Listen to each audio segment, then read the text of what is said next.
चलिए दोस्तों, तो बढ़ते हैं एनालिसिस की तरफ। वैल्यू ऑफ सप्लाई का चैप्टर हमारा चल रहा है, इसकी एनालिसिस देखेंगे।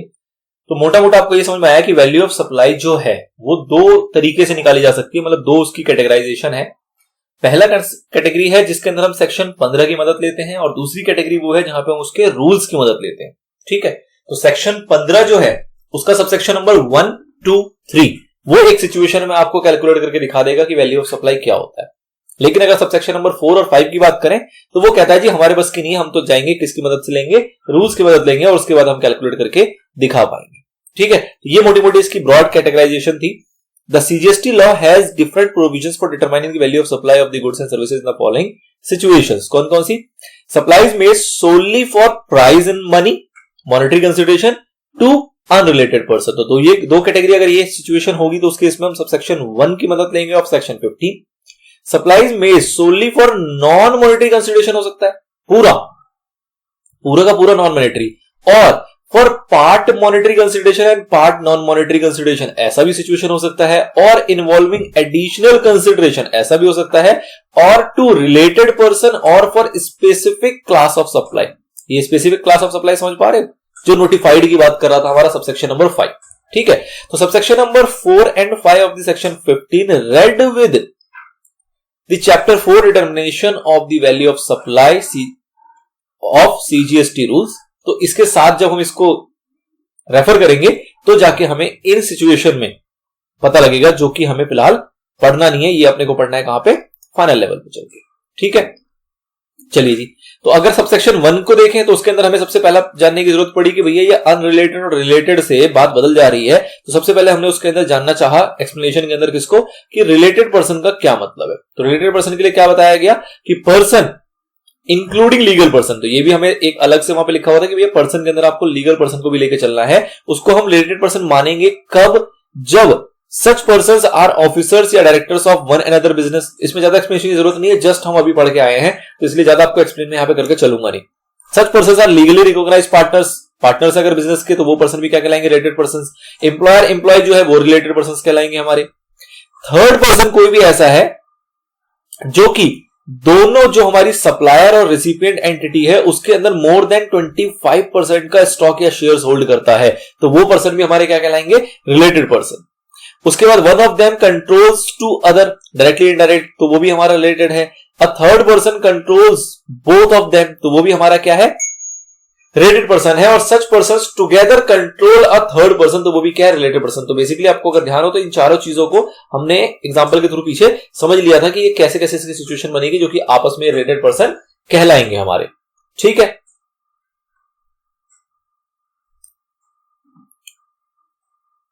ना इसके बाद आता है हमारे पास फैमिली वाला पॉइंट कि अगर सेम फैमिली के मेंबर्स होंगे तो वो भी हमारे क्या कहलाएंगे, रिलेटेड पर्सन। और फिर एक लास्ट आया था कि भैया अगर कोई भी एक हमारा सोल एजेंट, सोल डिस्ट्रीब्यूटर या सोल कंसेशनर होगा दूसरे का, तो वो भी क्या कहलाएगा, हमारा रिलेटेड पर्सन। जिसके अंदर हमने देखा था कि भैया अगर मिस्टर ए है, इसका अगर मिस्टर बी हमारा एजेंट है तो वो मल्टीपल लोगों के लिए काम करता है, सेल परचेज करता है ए के बिहाफ पे, वो चलेगा। लेकिन अगर ये दोनों आपस में सेल परचेज करेंगे, मतलब आपस में इनके बीच में अगर सप्लाई होगा, तो उसके इसमें वो जो सप्लाई होगा वो कैसा कहलाएगा, बिटवीन रिलेटेड पर्सन। ठीक है, चलिए जी आगे बढ़ते हैं। Supply to unrelated person where price is the sole consideration. तो ये दो कंडीशन हमारी होनी चाहिए जहां पे सबसेक्शन नंबर 1 हमारा लगेगा। तो सबसेक्शन नंबर 1 के अंदर हमने क्या देखा था, सबसेक्शन नंबर 1 के अंदर हमने क्या देखा था, हमने देखा था when a transaction of supply of goods और सर्विसेज इज मेड बिटवीन, किसके बीच में, टू पर्सन्स।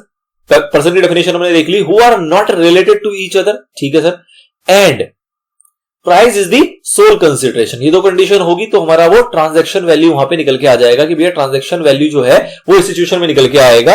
तो उस केस में जो वैल्यू ऑफ सप्लाई हमारी होगी वो क्या कहलाएगी, हमारी transaction value. Value of supply जो होगी वो हमारी क्या कहलाएगी, ट्रांजैक्शन वैल्यू कहलाएगी। ठीक है, तो ट्रांजैक्शन वैल्यू के लिए क्या जरूरी है, क्या एसेंशियल चीजें आई, तो दो बातें एसेंशियल है, एक अनरिलेटेड पर्सन होना चाहिए और दूसरा कि जो प्राइस है वो आपका सोल कंसिडरेशन होना चाहिए। तो जाके जो आपकी वैल्यू ऑफ सप्लाई होगी वो क्या कहलाएगी, ट्रांजैक्शन वैल्यू। अब ट्रांजैक्शन वैल्यू क्या होगी, अभी तो हमें ये पता लगा कि भैया वैल्यू ऑफ सप्लाई जो है वो टीवी होगा। कब, दो शर्तें हैं। कौन कौन सी दो शर्तें हैं, पहला अनरिलेटेड पर्सन होना चाहिए और दूसरा कि जो प्राइस है वो हमारा सोल कंसिडरेशन होना चाहिए। अगर ऐसा होगा तो वैल्यू ऑफ सप्लाई जो होगी वो क्या कहलाएगी, ट्रांजैक्शन वैल्यू। अब ट्रांजैक्शन वैल्यू का मतलब क्या है, ट्रांजैक्शन वैल्यू का मतलब क्या है, जो भी प्राइस एक्चुअली पेड है या फिर पेबल है, जो भी प्राइस उस सप्लाई के अगेंस्ट एक्चुअली पेड है या पेबल है, वो हमारा क्या कहलाता है, ट्रांजैक्शन वैल्यू। तो सिंपल समझ तो ये समझ में आ गया कि भैया एक कॉस्ट होती है, ऑब्वियस सी बात है, जो भी सप्लाई होगा गुड्स या सर्विसेज का, उसकी एक कॉस्ट होगी, उसकी कीमत होगी। वो कीमत है तो आपने पे कर दी है या फिर आप फ्यूचर में पे करोगे, एज द केस में भी, तो वो पेड या पेबल जो भी आपका अमाउंट निकल के आएगा, जो उसकी प्राइस निकल के आएगी, वो आपकी ट्रांजैक्शन वैल्यू है। अब ट्रांजैक्शन वैल्यू तो एक सिंपली निकल के आ गया, लेकिन हमें ट्रांजैक्शन वैल्यू के अंदर कुछ चीजें ऐड करनी पड़ सकती है, कुछ चीजें उसमें से ऐड नहीं करनी पड़ेगी, मतलब हटानी पड़ सकती है। तो वो सिचुएशन को हमने आगे चल के देखना है। This is the price for the specific supply that is being valued. It includes the amount already paid at the time of supply is being valued for tax, as well as amount payable and not yet paid at the time. Obviously बात है, दोनों चीजें include होगी, जो पे हो गया वो भी और जो पेबल है वो भी। The word payable refers to the price that is agreed to be paid for the goods or services. Normal सी बात थी, कुछ खास नहीं। Now, बड़ा प्यारा एग्जांपल देखो, wholesale price of 1 metric ton of cement sold by X Limited in the ordinary course of business is rupees 7,000। कह रहा है एक एमटी सीमेंट की कीमत कितनी है, 7,000 रुपए की। ठीक है sir. Price of 1 MT of cement sold by X Limited to unrelated customer जिसका नाम है Y, रुपीज 6,700। मतलब कि जनरली वो 7,000 रुपए पर मेट्रिक टन के हिसाब से सीमेंट बेचता था, लेकिन उसने एक अनरिलेटेड कस्टमर Y को उसको दे दिया 6,700 रुपए के हिसाब से। तो उस केस में आपका वैल्यू ऑफ सप्लाई क्या होगा, तो ऑब्वियस बात है वैल्यू ऑफ सप्लाई क्या होगा, 6,700। मतलब एग्रीड टू बी पेबल, वो अमाउंट जो आपने एग्री किया कि भैया ये अमाउंट आपको देना है या फिर ये अमाउंट आप आगे चल के दोगे, तो वो जो अमाउंट है वो आपका क्या कहलाएगा, वैल्यू ऑफ सप्लाई। यहां पे 7,000 से कोई अपने को लेना देना नहीं है। ध्यान देना ये पॉइंट कहां पे यूज होता है, अगर सपोज करो रिलेटेड पर्सन होता, मतलब कि ये बंदा नॉर्मली 7,000 में बेचता है, ठीक है, लेकिन इसकी फैमिली का एक बंदा आ गया, फैमिली मेंबर का, तो उसको उसने 6,700 रुपए का दे दिया। तो गवर्नमेंट उस केस में वैल्यू ऑफ सप्लाई क्या लेगी, 6,700 या 7,000? तो उस केस में गवर्नमेंट लेगी 7,000। क्यों?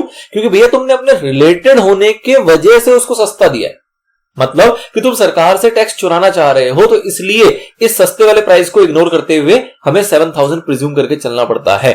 ऑल्दो ये चीज आप पढ़ोगे फाइनल में जाके, ठीक है। लेकिन यहां पे सिचुएशन जो थी वो किसकी थी कि कस्टमर जो है हमारा वो अनरिलेटेड है, तो अगर रिलेशनशिप स्टैब्लिश नहीं हो पाएगी तो उस केस में एक्स लिमिटेड और वाई लिमिटेड के बीच में जो भी प्राइस डिसाइड होगा, चाहे वो कम हो चाहे वो ज्यादा हो, वो प्राइस जो होगा वो आपका वैल्यू ऑफ सप्लाई माना जाएगा।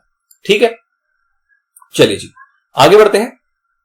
बड़ी अच्छी सी क्रक्स आपको यहां पे दिया गया है, इसके अंदर बहुत ही बढ़िया क्रक्स है। देखो क्या कह रहा है, the value of taxable supply of goods and services shall ordinarily be the transaction value. कह रहा है जनरली वैल्यू ऑफ सप्लाई को हम क्या कहते हैं, ट्रांजैक्शन वैल्यू कहते हैं। वो क्या होता है सर, तो वो होता है which is the price paid और पेबल। प्राइस जो पे हो गया या पेबल हो गया वो हमारा ट्रांजैक्शन वैल्यू होता है। अच्छा जी, किस सिचुएशन में ये माना जाएगा, when the parties are not related.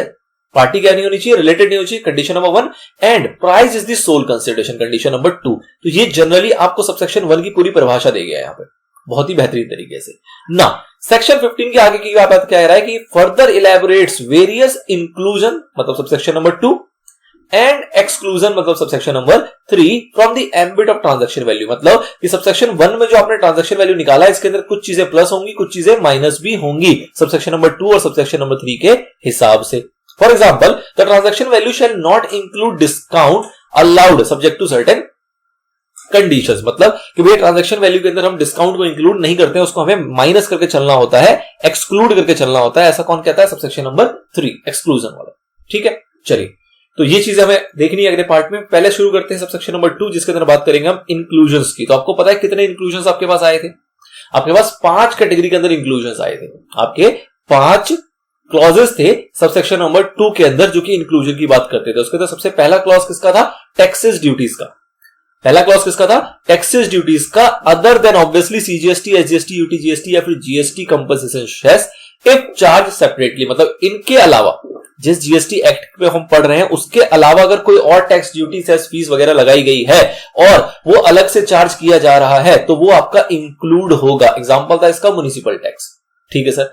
उसके बाद आया था पेमेंट टू थर्ड पार्टी। इसका भी हमने बहुत बेहतरीन एग्जांपल देखा था। क्या देखा था, कि अगर ए ने बी को कुछ सप्लाई किया है और ए उस सप्लाई करने के लिए किसी थर्ड पार्टी से कुछ परचेज करता है, और सपोज करो ये इसकी लायबिलिटी ए को देने की थी लेकिन इसके बदले पेमेंट कर देता है बी, ठीक है, और बी उसकी पेमेंट कर देता है, उसके बाद जब ए इसका इनवॉइस बनाता है तो उसके अंदर इस वाले अमाउंट को वो इंक्लूड नहीं करता। तो 3 पैरामीटर थे इसके अंदर कि सप्लायर लायबल है, रिसिपिएंट ने पेमेंट कर दिया, और जो प्राइस यहां पे निकाला गया उसके अंदर इस वाले फैक्टर को इंक्लूड नहीं किया गया है। तो उस सिचुएशन में हम कहते थे कि इस वाले फैक्टर को भी हम क्या करेंगे, यहां पे ऐड करके चलेंगे, इंक्लूड करके चलेंगे, ठीक है। तो ये सिचुएशन थी हमारी।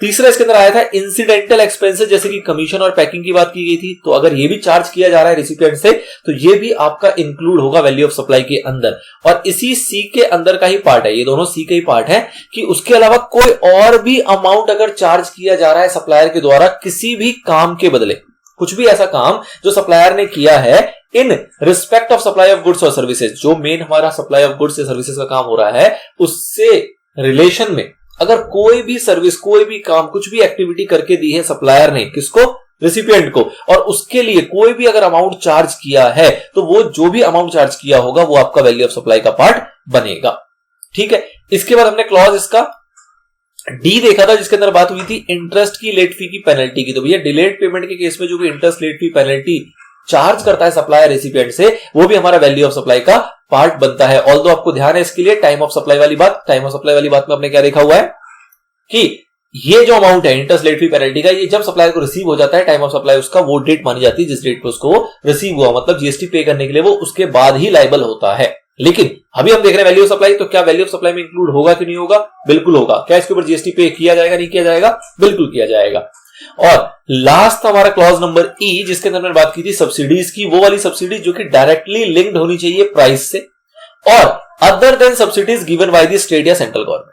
इनकी सब्सिडीज के अलावा जो सेंट्रल गवर्नमेंट, स्टेट गवर्नमेंट की सब्सिडी होती है वो हमारी इंक्लूड नहीं होती है, कंसिडरेशन का पार्ट भी नहीं बनता है, इसलिए वैल्यू ऑफ सप्लाई का पार्ट भी नहीं बनेगा। लेकिन इनके अलावा अगर किसी एनजीओ से, किसी कंपनी से अगर कोई सब्सिडी मिल रही है जो कि डायरेक्टली लिंक्ड है प्राइस के साथ, तो उस केस में वो वाली सब्सिडी जो होती है वो हमारा इंक्लूड हो जाता है वैल्यू ऑफ सप्लाई के अंदर, ठीक है। शॉर्ट में देख लिया हमने। अब इन पांचों क्लॉज को फटाफट से डिटेल में विद एग्जांपल रीड मारते हैं और समझने की कोशिश करते हैं। सबसे पहले clause number A. Clause number A क्या कह रहा है?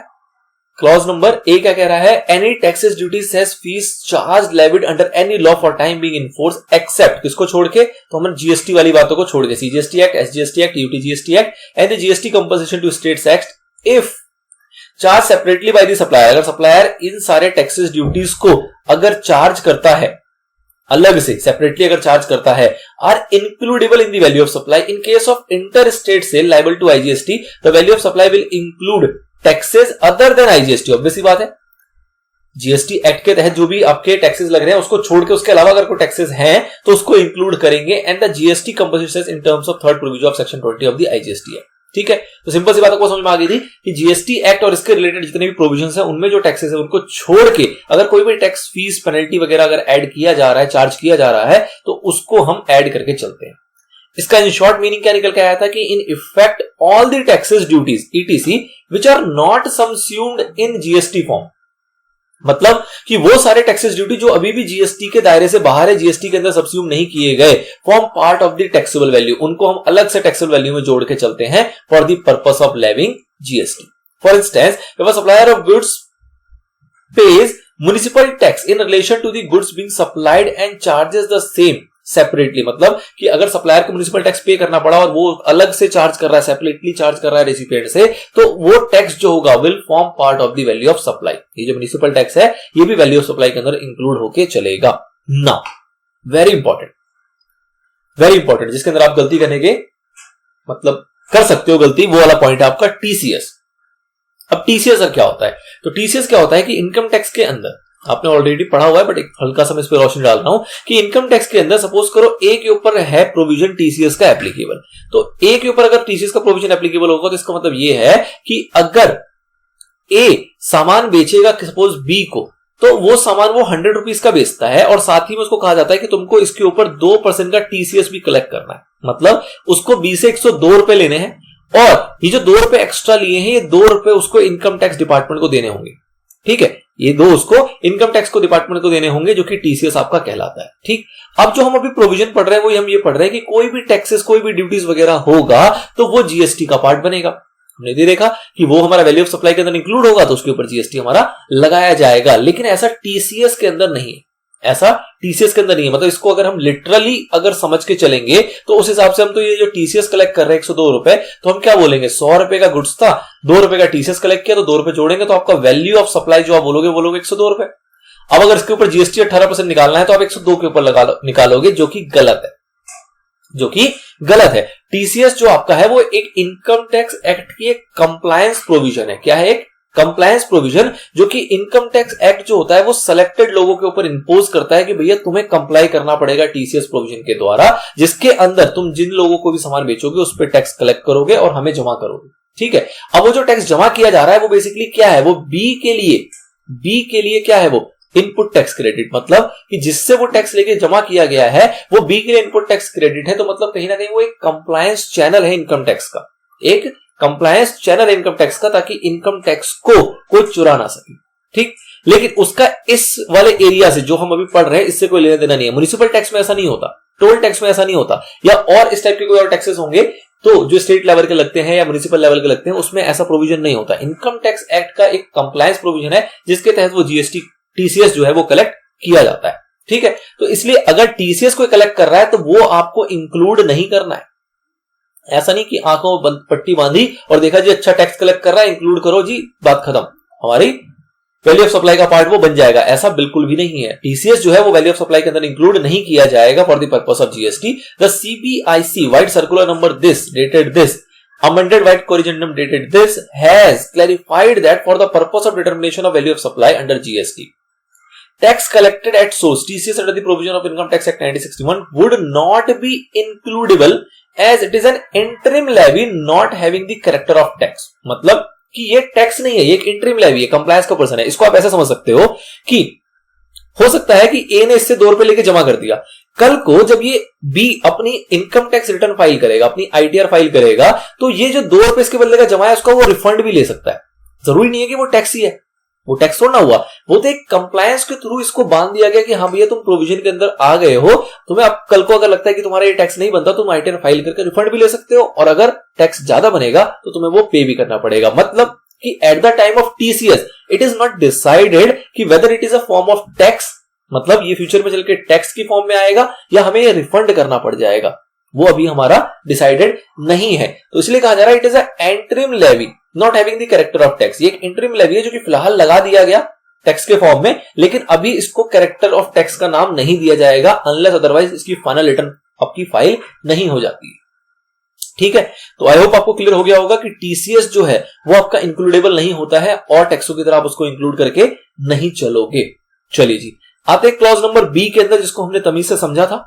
एक बार फिर से समझेंगे इसको कि क्लॉज नंबर बी क्या कहना चाह रहा है जब इसका एग्जांपल आएगा। A supplier may need to incur various expenses in order to make particular supply of goods and services. In the normal course he would pay these amount and they would form part of the price that he charges from the customer recipient of supply. However, even if the customer makes direct payment, अगर जो customer जो recipient है वो direct payment कर दे of some of such liabilities of the supplier to the third parties and the supplier does not include this amount in his bill, it would still form part of the value of supply. वो तब भी हमारा value of supply का part माना जाएगा। ठीक है, a point to note here is that amount paid by the recipient to third parties will be added to the value under this clause only when the supplier is under contractual liability to make the payment to such third parties and the said payment is in relation to such supply। आओ जी थोड़ा समझते हैं इसको क्या कहना चाह रहा है। मैंने आपको पीछे एग्जांपल दिया था, कुछ उसी से मिलता जुलता एग्जांपल दूंगा कि ए को सपोज बी को कुछ सप्लाई करना है, लेट्स से 10,000 रुपीज का कोई आइटम है। ठीक है, अब ये 10,000 रुपीज का जो गुड्स है ये तैयार करने के लिए ए ने कोई रॉ मटेरियल परचेज किया सी से, मतलब ए को मल्टीपल जगह से रॉ मटेरियल परचेज करना पड़ेगा, तो सपोज उन्हें सी से कोई रॉ मटेरियल परचेज किया है 1,000 रुपए का। ठीक है, अब अगर ये 1,000 रुपए का रॉ मटेरियल उसने परचेज किया है तो ये 1,000 रुपए सी को कौन पे करेगा? ऑब्वियसली ए पे करेगा। ठीक है जी, अब अगर ऐसा हो जाए कि बी ने इसको डायरेक्टली पे कर दिया, किसी भी कनेक्शन की वजह से बी ने इसको डायरेक्टली 1,000 रुपए पे कर दिया, तो पहली पॉइंट क्या थी कि लाइबिलिटी किसकी थी? ए की। ठीक है जी। दूसरा पॉइंट क्या है कि उसकी पेमेंट डायरेक्टली किसने कर दी, बी ने पेमेंट कर दी, ठीक है जी। तीसरा पॉइंट ये आ रहा है कि जब ए ने इनवॉइस बनाया तो ए ने क्या कहा कि भैया 10,000 रुपए में से 1,000 तो तुमने डायरेक्टली पे कर दिया था, तो मैं 9,000 रुपए का ही इनवॉइस बना देता हूं, मैं अपने बिल के अंदर इस 1,000 रुपए को इंक्लूड ही नहीं करता हूं। अगर ऐसा किया गया है तो ये गलत है, इसके अंदर इस 1,000 रुपए को पहले आप इंक्लूड करोगे, तब जाके आपका वैल्यू ऑफ सप्लाई निकलेगा 10,000 रुपए, और इसके ऊपर फिर टैक्स लगाया जाएगा 1,800 रुपए का, जो कि बनेगा आपका 11,800 रुपए, ठीक है। अगर आप इंक्लूड नहीं करते हो तो आप 9,000 रुपए के ऊपर टैक्स बनाओगे, कहीं ना कहीं 1,000 रुपए का जो टैक्स होगा 180 रुपए वो गवर्नमेंट का नुकसान हो जाएगा, ठीक है। और वो टेक्निकली सही भी नहीं है, इस तरीके से तो इंसान अपनी पेमेंट्स को ब्रेक करके टैक्स अवॉइड कर सकता है, ठीक है। तो ये मोटा मोटा इसका रीजन था।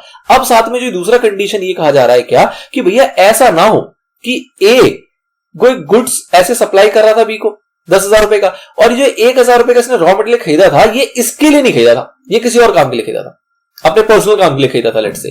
तो अगर आपने इसने पर्सनल काम के लिए खरीदा था तो उस केस में भी क्या इंक्लूड होगा, नहीं, ये in relation to such supply होना चाहिए, मतलब जो मेन सप्लाई है उसके रिलेशन होना चाहिए। तो कहीं ना कहीं इसके अंदर 4 फैक्टर हैं। पहला फैक्टर ये है कि लायबिलिटी एक ही होगी, दूसरा कि ये लायबिलिटी जो होगी in relation to such supply होगी, तीसरा इसकी पेमेंट जो है वो रिसिपिएंट ने कर दी, और चौथा कि जब इसका बिल बनाया जा रहा है तो उसके अंदर इस 1,000 रुपए को इंक्लूड नहीं किया जा रहा। अगर ये चारों फैक्टर मिलेंगे तभी जाके ये 1,000 रुपए ऐड होगा, अदरवाइज ये 1,000 रुपए ऐड नहीं होगा।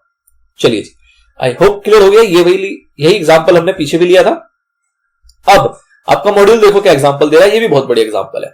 कह रहा है grand base contract with ABC company to conduct a leaders meeting, ठीक है sir. In furtherance of this grand base contract with vendors, मतलब कि जो ये ग्रैंड बेस है, ये जो आपका ग्रैंड बेस है, ये कोई डीलर्स मीट कंडक्ट करा रहा है एबीसी कंपनी के बिहाफ पे, ठीक है। तो एबीसी कंपनी आपकी रिसिपिएंट हो गई, ये आपका सप्लायर हो गया। अब कह रहा है ये जो मीट ये कंडक्ट करा रहा है इसके लिए इस ग्रैंड बेस ने डिफरेंट मल्टीपल वेंडर से कॉन्ट्रैक्ट किया, ऑब्वियसली करना पड़ेगा।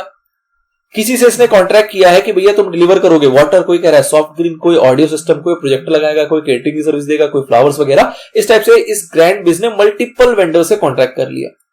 At the venue on the stipulated rates at the stipulated price, Grand Biz is liable to make these payment as contracted। अभी इन लोगों को, ये जो भी ABCD है, इन लोगों को पेमेंट कौन देगा? ऑब्वियसली बात है ग्रैंड बीज देगा। क्या ABC कंपनी लायबल है? बिल्कुल भी नहीं।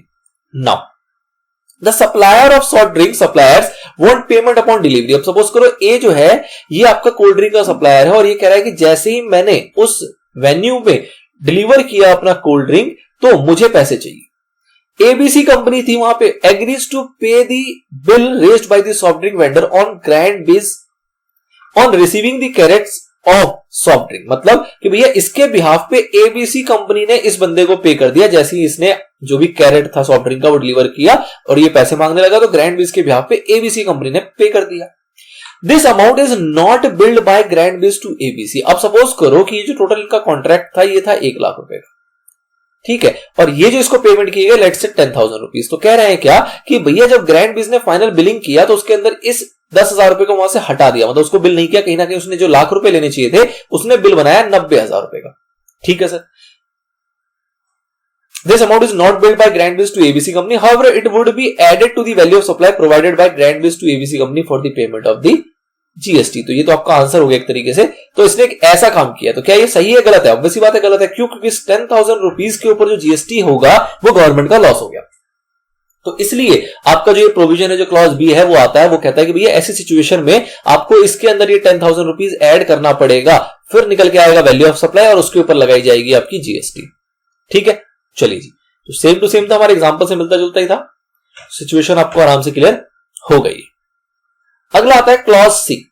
क्लॉज सी किसकी बात कर रहा है? इंसिडेंटल एक्सपेंस की। तो इसके अंदर दो बातें की गई थी, एक तो कहा गया था कि कमीशन और पैकिंग वाली बात, और दूसरा इसके अंदर कहा गया था कि और भी कोई भी पेमेंट जो कि चार्ज कर रहा है सप्लायर रेसिपिएंट से, जो कि उस गुड्स या सर्विसेज की जो सप्लाई दी गई है उससे रिलेटेड है, तो वो सब आपके इंसिडेंटल एक्सपेंस का ही पार्ट होंगे और वो सब आपका इंक्लूड होके चलेगा। तो incidental expenses such as commission and packing charged by supplier और anything else done by supplier, कुछ भी ऐसा काम जो सप्लायर ने किया in relation to supply at the time और बिफोर डिलीवरी ऑफ गुड्स और supply of service must be added to the value. तो वो हमारा ऐड करके चलेगा। अब यहां पे आपको कुछ टर्मिनोलॉजी समझाई गई है जो कि इंसिडेंटल एक्सपेंस का पार्ट होता है और एग्जांपल भी है।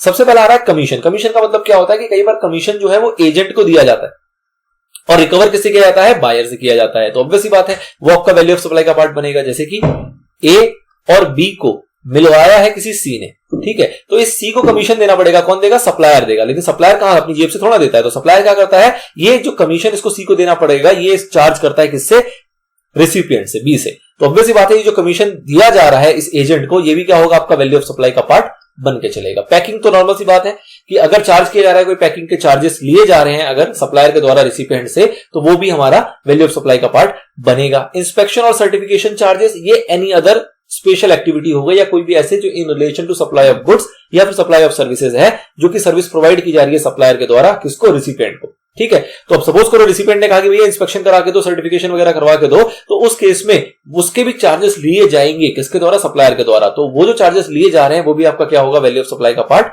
बनेगा। इंस्टॉलेशन और टेस्टिंग चार्जेस अगर की जा रही हैं तो वो भी आपका वैल्यू ऑफ सप्लाई का पार्ट बनेगा। अगर कोई इंस्टॉलेशन किया जा रहा है रेसिपिएंट के साइट पे जाके, तो वो इंस्टॉलेशन के भी पैसे चार्ज किए जाएंगे और वो जो पैसे चार्ज किए जाएंगे वो भी आपका क्या है, वैल्यू ऑफ सप्लाई का पार्ट है। वेमेंट की जा रही है, weighment charges, loading charges, designing charges, इस टाइप से अगर कोई और भी चार्जेस लिए जा रहे हैं तो वो भी आपका वैल्यू ऑफ सप्लाई का पार्ट बनता है। तो कुल मिलाकर आप ऐसा समझ लो कि जो भी आपका सप्लायर है वो जो भी पैसे चार्ज कर रहा है रेसिपिएंट से in relation to that supply, in relation to that supply of goods और सर्विसेज, तो वो सब का सब आपका वैल्यू ऑफ सप्लाई के अंदर जुड़ के चलेगा, ठीक है। अब ये तो हो गए जनरल प्रोविजंस। अब इसके अंदर एक बहुत बेहतरीन और बड़ा ही प्यारा सवाल आया कि जो आउटवर्ड फ्रेट है या फिर जो ट्रांजिट इंश्योरेंस है, ये भी एक प्रकार का एक्सपेंस है, इसमें क्या होगा। तो इसके अंदर दो बातें कौन सी हैं कि अगर जो सप्लायर है और रेसिपिएंट है इनका आपस में कॉन्ट्रैक्ट हो रखा था कि सप्लायर जो है वो उसके घर तक डिलीवर करके आएगा, जो भी सामान है, जो भी डिलीवरी करनी है वो उसके घर तक डिलीवर करके आएगा, तो उस केस में जो ये फ्रेट है, जो ये फ्रेट है, ये क्या हो जाएगा, ये कहलाएगा एक प्रकार से हमारे कंपोजिट सप्लाई, जहां पे इसको गुड्स भी देना था और साथ में डिलीवरी भी देनी थी। तो गुड्स देना था, ये तो एक एसेंशियल पार्ट हो गया, और जो डिलीवरी देनी थी वो उसका एक एंसिलरी पार्ट हो गया, ठीक है। तो ये सिचुएशन कौन सी बनेगी, हमारी कंपोजिट सप्लाई की, जिसके अंदर जो भी हमारा ये फ्रेट आउटवर्ड होगा इसके ऊपर भी कौन सा रेट ऑफ टैक्स लगाया जाएगा, वो रेट ऑफ टैक्स जो कि गुड्स के ऊपर लगाया जा रहा होगा, जो कि सिंपल सा रूल होता है हमारे कंपोजिट सप्लाई का। नंबर 1। नंबर 2 कि अगर ऐसा हो कि भैया सप्लायर और रेसिपिएंट का ऐसा कोई कॉन्ट्रैक्ट नहीं था, रेसिपिएंट खुद आएगा, यहां से सामान उठाएगा और लेके जाएगा, तो उस केस में तो कोई दिक्कत ही नहीं है। उसके अंदर जो भी ये फ्रेट चार्जेस होंगे, जो भी ट्रांजिट इंश्योरेंस वगैरह होगा, वो क्या वैल्यू ऑफ सप्लाई के अंदर जुड़ेगा, नहीं जुड़ेगा। लेकिन इस वाले केस में क्या जुड़ेगा, बिल्कुल जुड़ेगा, क्योंकि वैल्यू ऑफ सप्लाई कहां तक है, जब तक उसके घर पर डिलीवर नहीं हो जाता। यहां तक जितने भी खर्चे सप्लायर कर रहा है और उसके पैसे रेसिपिएंट से चार्ज कर रहा है, वो सब क्या है, आपका वैल्यू ऑफ सप्लाई का पार्ट, ठीक है। तो ये बड़ा अच्छा पॉइंट है कि where the supplier agrees to deliver the goods at the buyer's premises and arranges for transport and insurance, the contract for supply becomes a composite supply.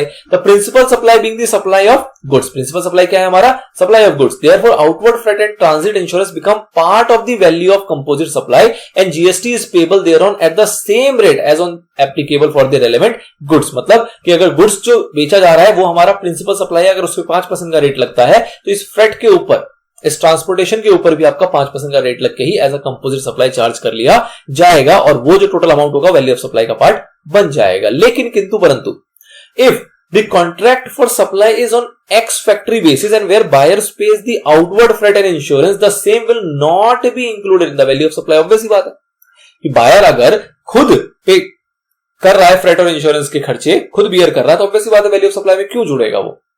चलिए जी, ये हो गया। नेक्स्ट आता है हमारा क्लॉज नंबर डी, जिसके अंदर हमने बात की थी इंटरेस्ट की, लेट फी की, पेनल्टी की इन केस ऑफ डिलेड पेमेंट। तो आपको पता है कि ये भी सारी चीजें आपकी ऐड होती हैं। इसके अंदर आपने कुछ रिलेटेड प्रोविजन पढ़े थे टाइम ऑफ सप्लाई के अंदर, सेक्शन नंबर 12 का सबसेक्शन नंबर 6 और सेक्शन नंबर 13 का भी सबसेक्शन नंबर 6, जिसके अंदर आपने ये देखा था कि ये वो अमाउंट होता है जो कि सप्लायर को इसके ऊपर जीएसटी तभी पे करना पड़ता है जब उसको वो रिसीव हो जाता है। जिस डेट पर रिसीव होता है वही आपका डेट टाइम ऑफ सप्लाई कहलाता है, ठीक है। चलिए जी, एग्जांपल देख लेते हैं, बाकी तो कुछ लिखा नहीं है। A supply price at ₹2000 is made with a credit period of 1 month for payment. कह रहा है 1 month का क्रेडिट पीरियड के साथ एक सप्लाई किया गया 2000 रुपए का। Thereafter interest at the rate 12% per annum is chargeable. उसके बाद कहा गया कि अगर 1 महीने के बाद पेमेंट करोगे तो 12% का तुमसे ब्याज लेंगे पर एनम के हिसाब से। The payment is received after the lapse of 2 months from the date of supply. कह रहा है डेट ऑफ सप्लाई के 2 महीने के बाद मिली पेमेंट। 1 महीने का टाइम तो हमने खुद ही दे रखा था, तो 1 महीने का आपको क्या लेना पड़ेगा, interest. The amount of interest at the rate 12% per annum, तो 12% पर एनम है, 1 महीने का कितना हो जाएगा, 1% सीधा सीधा। तो 1% निकालोगे 2000 रुपए का, तो कितना आएगा, 20 रुपए। 2000 रुपए का 1% कितना आएगा, 20 रुपए। तो ये 20 रुपए का आपने क्या लिया उससे, इंटरेस्ट। क्या लिया उससे, इंटरेस्ट। तो इसके इसमें वैल्यू ऑफ सप्लाई आपका क्या हो जाएगा, इसके अंदर वैल्यू ऑफ सप्लाई आपका क्या हो जाएगा, 2020 रुपए। 2000 रुपए आपका नॉर्मल था, 20 रुपए का इंटरेस्ट लिया, टोटल कितना हो जाएगा, 2020 रुपए। Such interest will be added to the value and thus the value of supply will work out to be 2020, assuming that interest to be exclusive of GST। अब ये बहुत बेहतरीन चीज है। ये बेहतरीन चीज क्या है कि भैया ये जो 20 रुपए आपको मिले हैं, ये इंक्लूसिव ऑफ जीएसटी माना जाएगा या एक्सक्लूसिव ऑफ जीएसटी माना जाएगा। तो देखो इस एग्जांपल में तो इन्होंने ले लिया एक्सक्लूसिव ऑफ जीएसटी, ऑल्दो आपके पास ऑप्शन होता है आप इसको एक्सक्लूसिव लो या फिर आप इसको इंक्लूसिव लो, लेकिन प्रैक्टिकल क्वेश्चन कभी भी आएगा तो आपको इस 20 रुपए को लेकर चलना है इंक्लूसिव ऑफ जीएसटी। अब जरा समझो इसकी प्रैक्टिकल चीज को। सपोज करो आपको 20 रुपए का इंटरेस्ट मिलता है, ठीक है। अब आपने 20 रुपए का इंटरेस्ट लिया क्योंकि आपका यहां पे फाइनेंशियल लॉस हुआ था, आपने कहा था कि भाई हमारे टर्म के हिसाब से मुझे इंटरेस्ट मिलना चाहिए। अब आपसे कहे कि अच्छा तुमने 20 रुपए इससे लिए ना, तो ऐसा करो इस 20 रुपए के ऊपर 18% 3 रुपए 60 पैसे गवर्नमेंट को दे दो। तो इफेक्टिवली तुम्हारे पास कितने पैसे बचे, इफेक्टिवली तुम्हारे पास कम पैसे बच रहे हैं ना, तो ये तुम्हारा नुकसान है। ये क्या है, नुकसान है कि अगर तुम्हें अलग से जीएसटी देना पड़ेगा। तो जनरली क्या कहा जाता है कि इंक्लूसिव मानो। इंक्लूसिव मानेंगे तो इसका मतलब क्या होगा कि आप 20 को डिवाइड करोगे 100 प्लस रेट दैट इज 18 और उसके बाद 18 निकालोगे। तो इसके अंदर आपकी कहीं ना कहीं कुछ ना कुछ सेविंग हो जाएगी, इसके अंदर कुछ ना कुछ आपकी सेविंग हो जाएगी। और जितना आपको अमाउंट मिलेगा, लेट से मैं फिलहाल एग्जांपल के तौर पे ले लेता हूं यहां पे 17 रुपए, ठीक है। तो ये 17 रुपए आपका वैल्यू ऑफ सप्लाई में पहले जोड़ा जाएगा, मतलब 2000 में 17 रुपए जोड़ा जाएगा, ये बनेगा 2017 और फिर इसके ऊपर जीएसटी लगाई जाएगी। जब जीएसटी लगाई जाएगी तो ये 17 रुपए के ऊपर 3 रुपए की जीएसटी लगेगी, जिससे ये पूरा 20 कंप्लीट हो जाएगा और 2000 के ऊपर आपका नॉर्मल 18% लगेगा और तब जाके आपका आपका जो टोटल वैल्यू निकल के आएगी वो उसके बाद निकल के आएगी, ठीक है, विद टैक्स। तो समझ में आ रहा है। तो इंक्लूसिव भी लिया जा सकता है, एक्सक्लूसिव भी लिया जा सकता है। अब इन्होंने एज्यूम कर लिया एक्सक्लूसिव, तो एक्सक्लूसिव अगर एज्यूम करेंगे तो मैं 2000 में पूरे के पूरे 20 रुपए जोड़ दूंगा, फिर टैक्स निकाल दूंगा नॉर्मली। बट अगर मैं इंक्लूसिव जोड़ूंगा तो मैं इस तरीके से कैलकुलेट करूंगा और कैलकुलेट करने के बाद जो मेरी फिगर आएगी उसको मैं ऐड करूंगा और ये फिगर मेरा क्या बनेगा, वैल्यू ऑफ सप्लाई, और उसके ऊपर अलग से जीएसटी चार्ज किया जाएगा। अब इन्होंने यहां ले लिया एक्सक्लूसिव, बट प्रैक्टिकली आपको बोलूं तो आपको हमेशा अपने एग्जाम के अंदर क्या लेके चलना है, इंक्लूसिव लेके चलना है। रीजन बीइंग क्योंकि जब भी आप एग्जाम में क्वेश्चन सॉल्व करोगे, एक तो यहां पे रेट ऑफ जीएसटी नहीं पता था, लेकिन जब भी आप एग्जाम में क्वेश्चन सॉल्व करोगे तो वहां पे रेट ऑफ टैक्स पता होगा, रेट ऑफ जीएसटी आपको पता होगा, पहला चीज। दूसरी चीज कि ये जो है बिल्कुल आसान प्रोसीजर हो गया, ये थोड़ा सा लेंदी और थोड़ा कैलकुलेशन वाला प्रोसीजर हो गया। और एग्जाम या एग्जामिनर हमेशा ये प्रेफर करता है कि बच्चा थोड़ा सा दिमाग लगाए, थोड़ा सा इन डेप्थ में जाए और तब उस चीज को लिखे। ऑल्दो आप जब भी इसको कैलकुलेट करोगे इंक्लूसिव से भी, तो भी आप उसके नीचे एक नोट लिख के आओगे। और अगर कोई सा बच्चा ऐसा जो चाहता है कि नहीं जी मैं तो एक्सक्लूसिव से ही हमेशा करूंगा, तो भी उसको नीचे एक बार नोट ये लिखना पड़ेगा कि इसको इंक्लूसिव से भी किया जा सकता था और उस केस में ऐसा होता।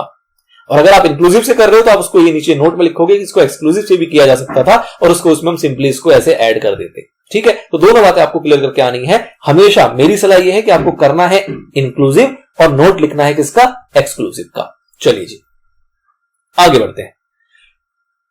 अब यहां पे इसी का रेफरेंस दे दिया टाइम ऑफ सप्लाई को लेके भी, जो आपको पता ही है, मैं पीछे रिपीट भी कर चुका हूं कि टाइम ऑफ सप्लाई में क्या होता है। For such interest late fee penalty is the date when such amount is received by the supplier. Further since such charges are in addition in the value of supply, same rate of tax as applicable on the main supply of goods and services are applicable on such charges as well. Obvious बात है कि suppose करो 2000 रुपए का जो सामान था इसके ऊपर 18% का टैक्स था, ठीक है। अब किसी ने पेनल्टी से 50 रुपए कमाए तो इस 50 रुपए के ऊपर क्या 5% लगाया जाएगा या 28% लगाया जाएगा ना।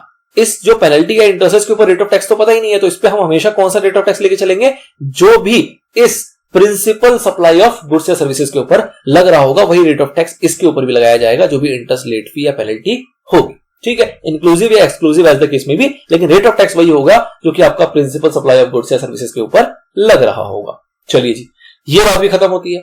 अगला पार्ट आता है आपका सब्सिडीज का। अगला पार्ट आता है सब्सिडीज का। तो सब्सिडीज भी आपको क्लियर हो गया मोटा मोटा। सब्सिडीज में क्या क्लियर हो गया कि अगर सेंट्रल या स्टेट गवर्नमेंट सब्सिडी मिलती है तो उस केस में आपका वो इंक्लूड नहीं होता। लेकिन अगर सब्सिडी आपको मिलती है किसी और से अदर देन सेंट्रल या state government, for example NGO वगैरह कह सकते हो, और वो जो सब्सिडी मिली है वो डायरेक्टली लिंक्ड है प्राइस के साथ, इसको भी मैंने पीछे डिटेल में इवैल्यूएट किया था, जब हमने स्टार्टिंग में पढ़ा था। ऑल्दो आगे आपको इसके सवाल भी आपको देखने को मिलेंगे, वहां भी आपको इसको क्लियर हो जाएगा कि कब डायरेक्टली लिंक्ड होता है और कब डायरेक्टली लिंक्ड नहीं होता। ठीक है, तो subsidy is a form of money given to keep the price of a service और कमोडिटी लो। जनरली सब्सिडी इसीलिए दिया जाता है ताकि जो कीमत है वो कम रहे। जैसे कि अगर कोई बच्चे को आप किसी को 1000 रुपए पर मंथ में पढ़ा रहे हो तो सब्सिडी आपको कोई देता है कि भैया तुम ऐसा करो, सामने वाले से 200 रुपए पर मंथ लो, बाकी 800 रुपए तुमको हम दे देंगे। तो वो क्या चाहता है कि जो सामने वाला है उसके ऊपर बर्डन ना रहे, जो नॉर्मल स्टूडेंट है, जो गरीब बच्चा है, वो कम से कम पैसों में भी अच्छी क्वालिटी एजुकेशन प्राप्त कर सके। तो कहीं ना कहीं वो सर्विस की कीमत को कम रखने के लिए पीछे से सब्सिडी दी जाती है, चाहे गवर्नमेंट के द्वारा दी जाए चाहे किसी एनजीओ के द्वारा दी जाए। Now if the subsidy is given by the state और central government the lower the price after adjusting the subsidy is the value. मतलब कि अगर सब्सिडी दी जाएगी सेंट्रल या स्टेट गवर्नमेंट के द्वारा तो उस केस में आपको लेस कर देना है, मतलब सब्सिडी को आपको काउंट नहीं करना। जैसे हम कह रहे हैं ना कि सब्सिडी आपका इंक्लूड होगा, मतलब सब्सिडी आपका ऐड होगा। जैसे कि अगर सपोज करो कि बच्चे को पढ़ाने के लिए सब्सिडी आई थी, ठीक है, तो 800 रुपए इंटू में 100 बच्चे आपने पढ़ाए तो ये 80,000 रुपए की सब्सिडी आपको गवर्नमेंट ने दी, और 200 रुपए इंटू 100 बच्चे आपने पढ़ाए जो कि आपने चार्ज किया बच्चे से, तो आपने 20,000 रुपए एक्चुअल में चार्ज किया, तो कुल आपके पास 1 लाख रुपए आए, कुल आपके पास 1 लाख रुपए आए हैं। लेकिन अब आपका वैल्यू ऑफ सप्लाई क्या होगा? अगर आपको पैसे गवर्नमेंट ने दिए हैं, सब्सिडी अगर आपको गवर्नमेंट से मिली है तो उस केस में वैल्यू ऑफ सप्लाई होगा आपका 20,000। मतलब कि आप इस 80,000 रुपए की जो आपको सब्सिडी मिली है इसको आप इंक्लूड नहीं करते हो। ठीक है, और वही अगर मैं बात करूं कि सब्सिडी आपको other than central state government मिली है तो उस केस में आपका वैल्यू ऑफ सप्लाई कितना होगा? पूरे 1 लाख रुपए। मतलब ये जो सब्सिडी का अमाउंट है ये आपका ऐड उस केस में हो जाता है। सिंपल सा फंडा है, कुछ खास नहीं। आइए जी, if the subsidy is given by person or entity other than state or central government, it does not lower the value। उस केस में आपको लोअर नहीं करना, मतलब उसको ऐड करके चलना है। The subsidy is added to the value of supply of the supplier who received the subsidy. It must be noted that only subsidies directly, important है, linked to the price of goods or services are added to the value of supply।